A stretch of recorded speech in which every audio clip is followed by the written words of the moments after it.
let's get started. All exercise today are 30 with a 10 seconds break. Let's get started. The first exercise is leg raise clap. Lower down your legs slowly and lift them back up. Then crunch up and clap your hands. Make sure your back is flat on the ground when you lower your legs down, as you don't want to injure your back.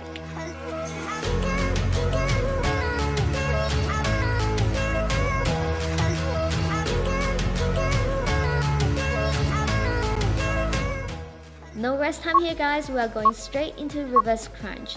Lift your hips off the ground using your core muscles and make sure you are engaging your core here.